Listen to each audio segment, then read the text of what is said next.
Bien, bonjour à toutes et à tous. Madame la ministre, chère Ludivine, mesdames, messieurs les parlementaires présents en grand nombre, je vous en remercie parce que c'est un moment important dans notre relation bilatérale et la relation amicale que nous avons entre nos deux pays dans des moments qui sont effectivement difficiles et compliqués. Je veux aussi saluer évidemment le délégué général pour l'armement, le major général de l'armée de terre, l'ensemble des équipes de l'ambassade également de Belgique à Paris. Chère Ludivine, j'ai fêté mes 2 ans hier à l'hôtel de Brienne, 2 ans que nous travaillons ensemble. Exactement. 2 ans de collaboration, de rencontres, d'échanges directs. Évidemment, beaucoup de déplacements à Bruxelles dans les enceintes multilatérales qui nous ont permis à chaque fois d'avoir des temps de travail. Nous avons pris quelques rendez-vous ces derniers mois et même ces 2 dernières années.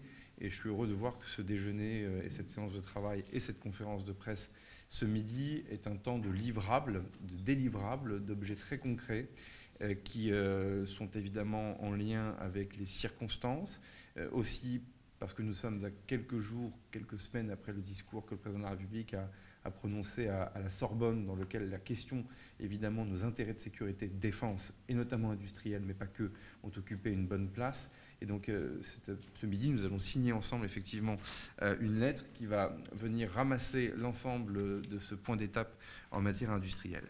Nous avons aussi l'occasion de ressouligner nos coopérations sur le terrain opérationnel. Il n'y a pas de théâtre dans lequel nous ne sommes pas présents en commun avec nos amis belges. Évidemment, au sein de l'Alliance Atlantique et de l'OTAN, c'est vrai en Roumanie, c'est vrai pour les missions de police du ciel que nous pouvons assumer sur le flanc est, évidemment, de l'Alliance. C'est vrai au Proche et au Moyen-Orient, où vous le savez que la question de la sécurisation des routes maritimes en mer Rouge reste une préoccupation majeure, avec une mission européenne qui s'appelle Aspides, dans lequel à la fois à l'échelon opératif, c'est-à-dire en clair les bateaux, mais aussi dans les fonctions d'état-major, les marins belges comme les marins français travaillent de concert. Et donc cette intimité opérationnelle, évidemment, elle nous autorise à nous projeter aussi sur demain et de regarder ensemble ce qui peut être fait. Vous le savez, il y a une coopération qui compte beaucoup, qui est un modèle du genre, en tout cas nos leaders politiques et même nos leaders militaires l'ont dit à de nombreuses reprises, c'est CAMO, qui est une coopération particulière sur le segment terrestre, qui d'ailleurs n'est pas partie au fond d'une consigne politico-industrielle, mais plutôt d'une consigne politico-militaire, où les 2 armées de terre des 2 pays, ces dernières années, ont identifié des besoins communs, des synergies, des efforts évidemment de mutualisation. Ça a donné lieu à évidemment des achats, des transferts de compétences, de technologies, avec notamment le Griffon, le Jaguar, et désormais, la ministre y reviendra, mais il y a la nécessité d'aller un cran plus loin encore, notamment avec les canons César d'une part, et les véhicules Jaguar d'autre part, mais je laisserai Serval, pardon, d'autre part, mais je laisserai la ministre évidemment en dire un mot. L'idée, c'est de concevoir toujours ce partenariat dans sa dimension opérationnelle, je le dis pour le major général de l'armée de terre, mais aussi dans un équilibre industriel important, et nous aurons l'occasion, enfin, en tout cas je le fais ici, de revenir sur cet équilibre, notamment avec l'inauguration de la ligne d'assemblage de véhicules qui a eu lieu à la fin du mois d'avril, je crois, en Belgique, qui traduit bien justement la répartition du rôle de chacun. Et puis le développement de KNDS en Belgique avec l'inauguration d'une machine pour des obus de 155 mm dont on sait ô combien nous avons besoin aujourd'hui pour l'aide à l'Ukraine, mais aussi pour nos propres besoins. Et cette inauguration de cette machine aura lieu la semaine prochaine. Donc ça traduit bien évidemment ce que nous avions décidé. La coopération, donc CAMO, avance. Et donc nous venons effectivement répondre aux besoins de nos amis et partenaires belges, mais il se trouve que nous, et les parlementaires qui sont ici, ayant largement contribué à la loi de programmation militaire, en savent quelque chose. Il y a un segment sur lequel nous sommes fragiles depuis maintenant plus de 15 ans et sur lequel nous cherchons à trouver des solutions, c'est la filière dite des petits calibres, pour les munitions de petits calibres, sur lequel je n'y reviens pas, mais des décisions ont été prises il y a 15 ou 20 ans de ça et qui nous ont mis dans une situation de dépendance sur ce segment à l'égard de nombreux prestataires ou fournisseurs à l'étranger. Le Covid a réveillé évidemment cette dépendance et depuis, on le voit bien, c'est une difficulté. Et donc moi, je remercie la Belgique parce que pour le coup, c'est parce qu'il y a CAMO qu'on a pu avoir cette capacité à se parler de ce besoin. Et avec l'entreprise FNStal, pour le coup, on va avoir un partenariat un peu en miroir opposé, si je veux dire, enfin en tout cas en symétrie, c'est le mot que je cherchais, en symétrie sur cette filière petit calibre où nous allons acheter désormais des munitions à la Belgique et l'entreprise belge va nous aider à créer une filière, en tout cas une ligne d'assemblage de munitions en France, ce qui va nous permettre de garantir justement les approvisionnements entre les deux pays.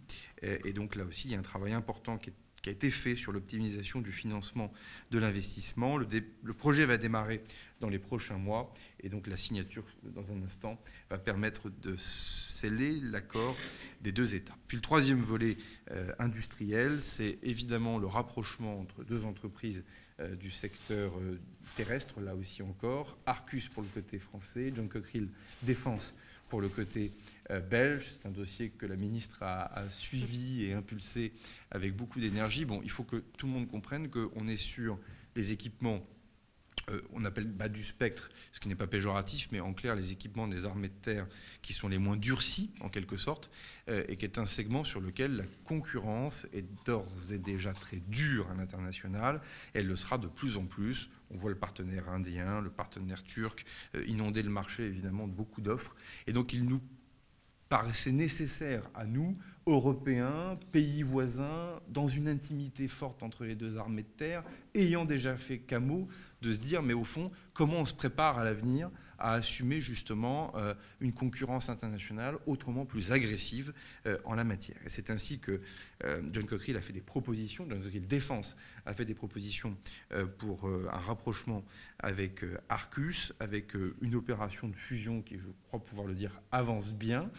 C'est dit diplomatiquement, enfin en clair tout roule, et évidemment avec des engagements importants, substantiels, et qui ont été pris notamment évidemment sur l'emploi des différentes usines qui sont en France. On n'est pas dans le cadre d'une fusion pour un sauvetage, au contraire, on est sur une fusion pour faire un géant, en tout cas pour créer une entité beaucoup plus grosse qui est capable justement de prendre des rendez-vous à l'international.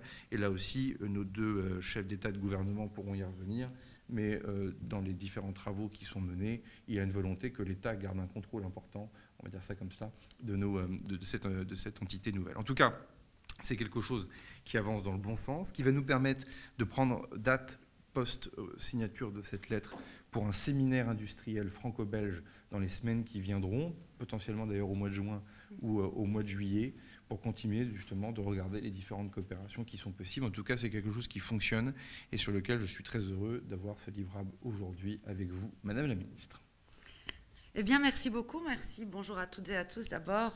Et merci pour votre présence. Merci pour cet accueil chaleureux ici à Paris. C'est vrai qu'avec Sébastien, depuis 2 ans, donc, nous échangeons régulièrement et je dois dire que le contact est très très vite passé parce que, évidemment, nous avons, je pense, envie tous les deux d'avancer concrètement et de se dire les choses aussi très ouvertement, ce qui nous permet aujourd'hui d'arriver devant vous avec des projets concrets.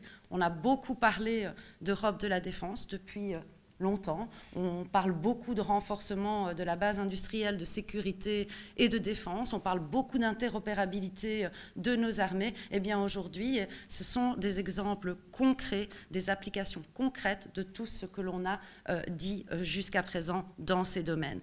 Et donc, vraiment, pour moi, aujourd'hui, je suis ravie de pouvoir m'exprimer sur le travail que nous menons ensemble pour renforcer, pour consolider les liens stratégiques qui lient la Belgique et la France au travers de cette coopération militaire que je pourrais qualifier d'exemplaire.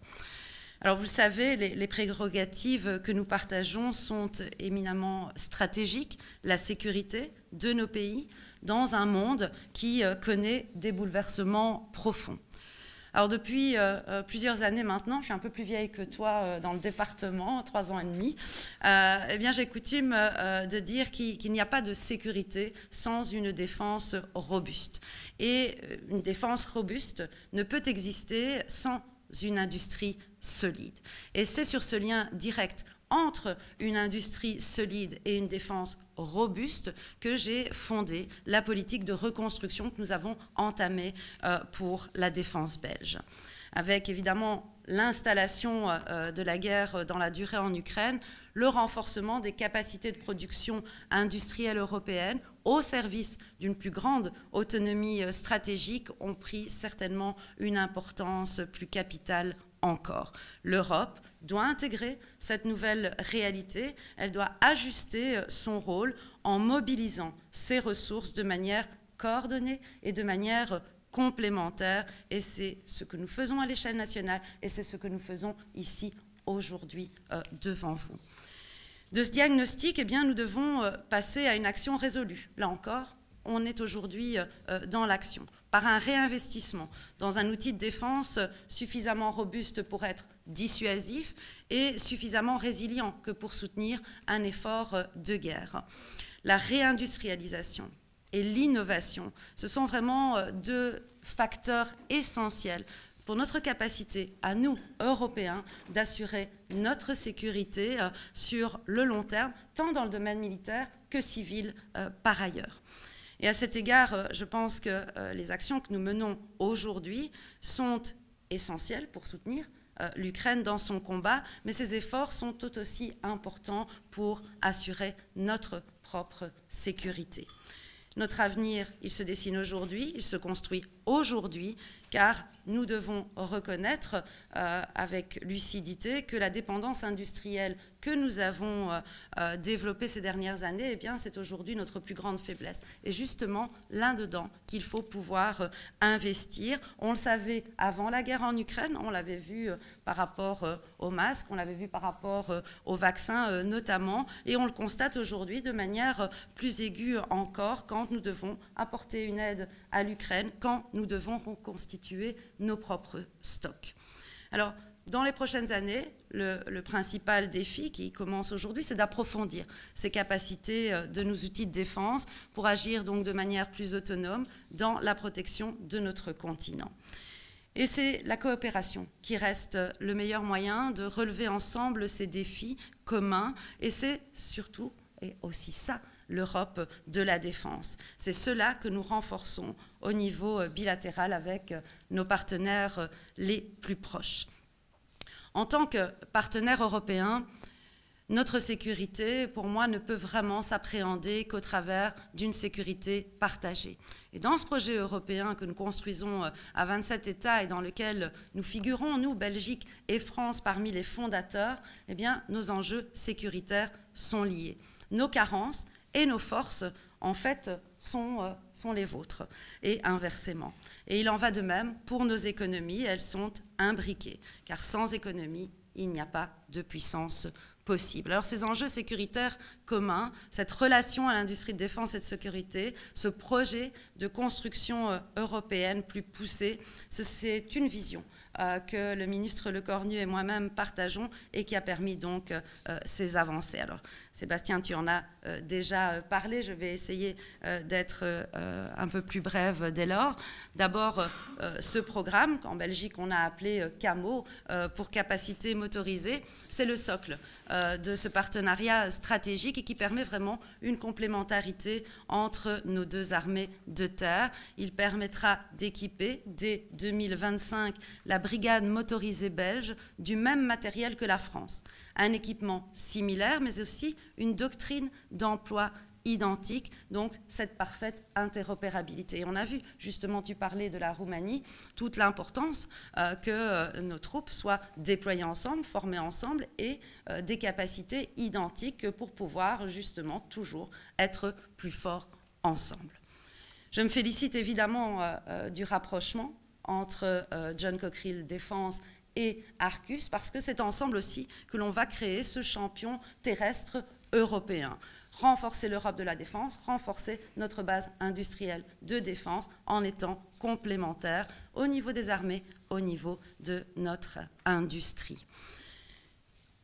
Alors, vous dire aussi, évidemment, j'ai parlé de CAMO, il y a le CAMO+, tu disais, Sébastien, c'est-à-dire que nous avons renforcé ce partenariat stratégique par l'acquisition de systèmes César supplémentaires dans sa dernière configuration, mais aussi de systèmes MEPAC pour l'appui en système d'artillerie. Pour la Belgique, c'était important de renforcer notre capacité d'artillerie.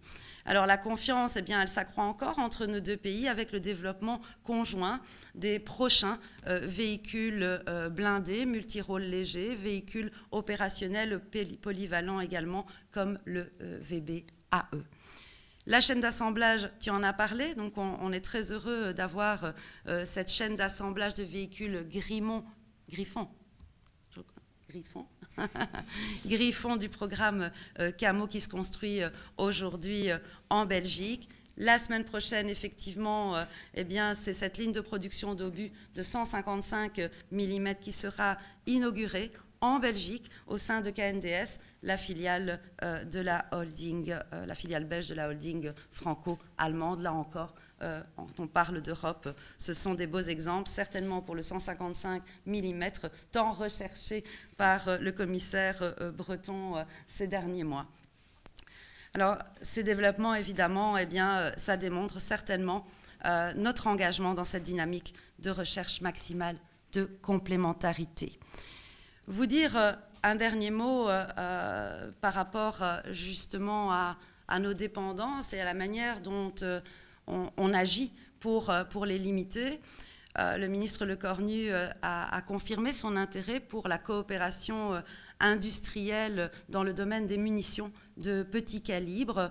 Eh bien, évidemment, ça permet de développer les capacités industrielles de défense des deux pays, dans un objectif de souveraineté d'approvisionnement renforcé. C'est de s'assurer cette sécurité d'approvisionnement tout en maintenant un ancrage d'activité et un développement d'emplois dans nos pays européens. Ça renforce l'autonomie opérationnelle certainement de nos armées et nous poursuivons ainsi en ce sens. Donc je pense qu'aujourd'hui, ce partenariat que nous avions déjà avec l'AFN initié au niveau belge avec une durée de 20 ans pour lui permettre d'investir dans des lignes de production supplémentaires pour nous garantir notre sécurité d'approvisionnement, j'avais proposé évidemment ce type de partenariat dans lesquels je crois beaucoup à d'autres nations et le Luxembourg a marqué un accord et aujourd'hui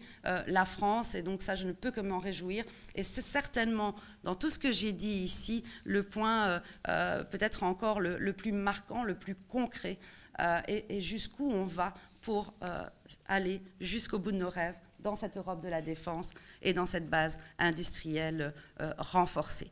Voilà, je ne serai pas plus longue, je pense qu'on en a déjà dit beaucoup, mais je reste à disposition s'il y a des questions. Merci infiniment, Madame la Ministre. Y a-t-il des questions de la part de nos amis journalistes qui sont ici présents? Je vous en prie. N'hésitez pas à vous présenter pour la Ministre et les parlementaires. Bonjour, Laura Kelly, Poetico. Alors j'aurais deux questions. Une pour vous, Monsieur le Ministre, sur John Cockerill et Arcus. Est-ce qu'il est prévu que l'État français prenne une participation ou une implication financière? Et pour vous, Madame de Donder, est-ce que la Belgique, parce qu'on parle beaucoup d'armée de terre, est-ce que la Belgique a l'intention de rejoindre le projet MGCS? Et si oui, à quelle échéance? Et sinon, pourquoi pas? Merci. Je t'en prie. Je t'en prie. Tu peux m'inviter. Je réponds en premier si tu veux.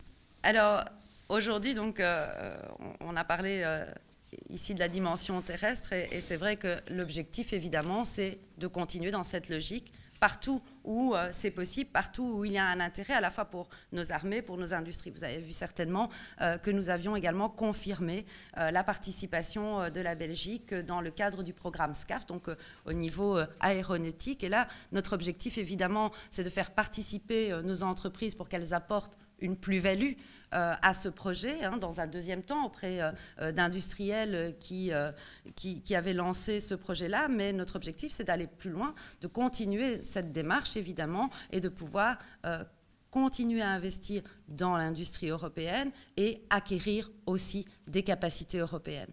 Pour l'autre élément dont vous parlez, notre plan STAR, c'est-à-dire notre loi de programmation que nous avons définie jusque 2030, doit être actualisée à chaque législature. C'est ce que j'avais indiqué, ça me semblait être de bon sens sur base d'une analyse du contexte géopolitique avec différents experts, comme je l'avais fait il y a à peu près 4 ans maintenant. C'est vrai que dans le plan STAR aujourd'hui, on n'a pas prévu cette capacité, mais le plan STAR, lorsqu'il a été créé, lorsqu'il a été lancé, nous étions avant la guerre en Ukraine. Le contexte a évolué.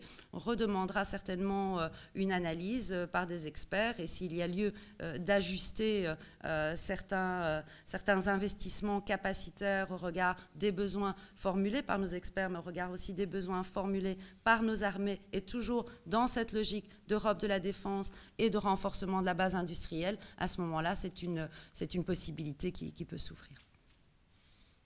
Pour ma part, sur votre question, à ce stade, je ne me prononce pas sur cet aspect, mais comme je vous l'ai dit tout à l'heure, les États, je parle de la partie française, mais je crois comprendre la même chose dans la partie belge, nous souhaitons effectivement garder un niveau de contrôle dans le cadre évidemment de ce rapprochement. Voilà. Ces choses-là sont dites diplomatiquement. Bonjour, Hassan Medad, l'usine Nouvelle. Vous évoquez un renforcement du partenariat stratégique entre les deux pays. Est-ce que vous pourriez préciser les commandes supplémentaires de véhicules qui vont être réalisées par la Belgique et où seront produits ces matériels? Donc au niveau des Césars, c'est 28 Césars et 24 MEPAC. MEPAC, l'autre capacité dont on parlait tout à l'heure. Ben ça, de toute façon, on achète en France. Hein.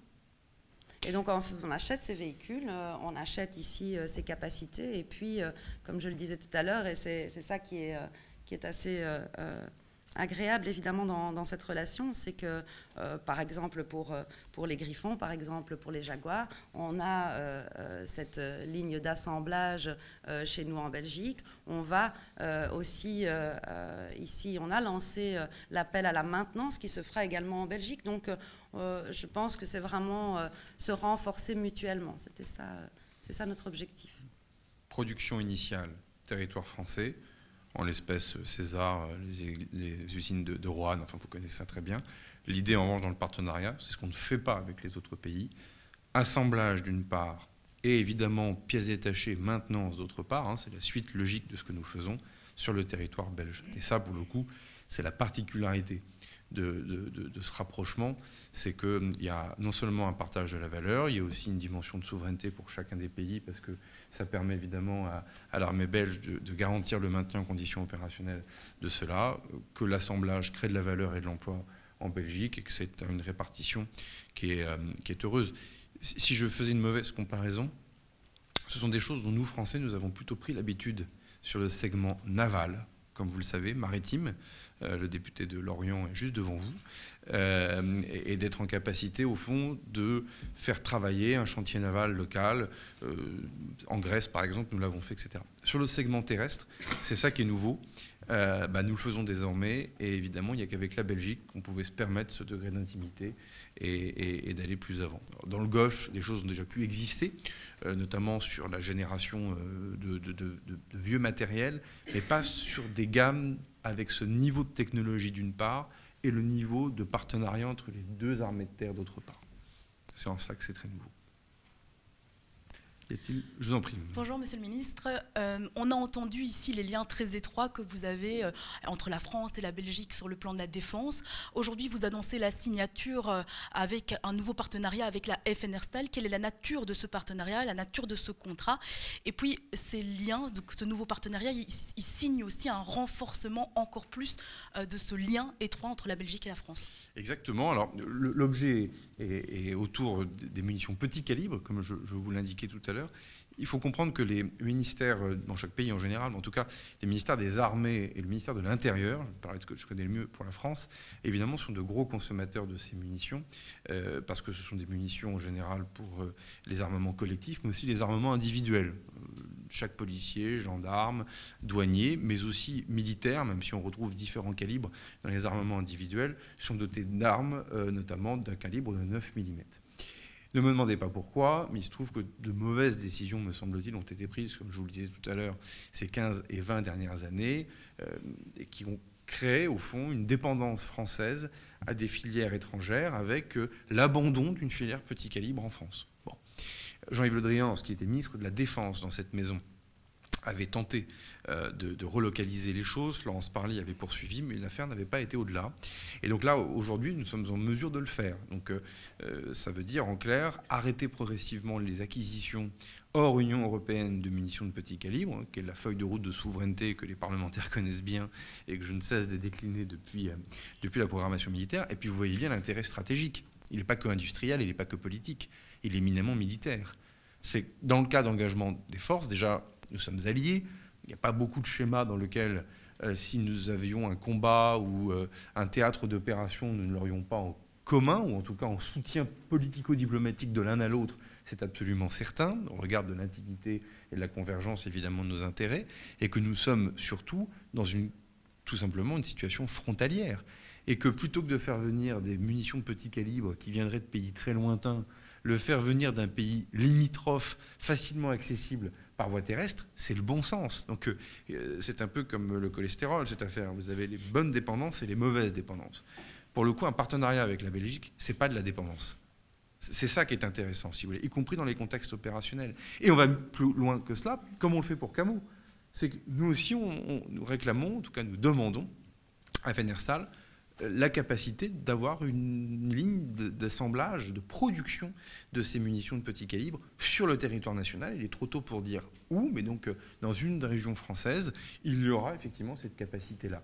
Et vous voyez, on vient s'entraider, s'entrépauler, parce que l'acquisition de César redonne encore de la visibilité supplémentaire à KNDS, permet de continuer à prendre des risques, non seulement sur l'économie de guerre pour le canon César, mais aussi sur son amélioration, parce que le théâtre ukrainien utilise, comme vous le savez, beaucoup ces canons César. Et donc en 2 ans, on a appris beaucoup de choses sur ces canons César. Et la technologie du César de nouvelle génération de demain n'est absolument pas celle qu'on a pu connaître jusqu'à présent. Et tout ça, bah, évidemment, nos amis belges vont en profiter directement.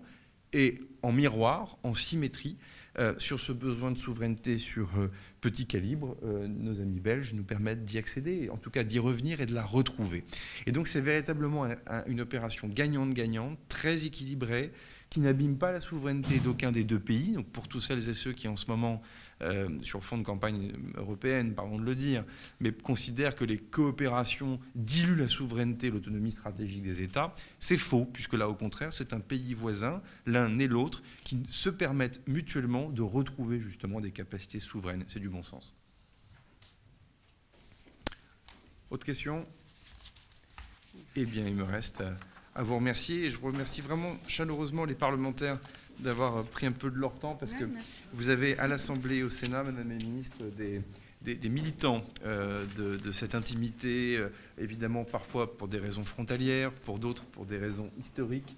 En tout cas, il y a une volonté importante dans les 2 assemblées, toute sensibilité politique confondue, d'avoir ce partenariat qui fonctionne. Et la représentation que vous avez là des députés et sénateurs en témoigne. Donc c'était bien de les avoir avec nous. Voilà. Merci à tous en tout cas. Merci beaucoup.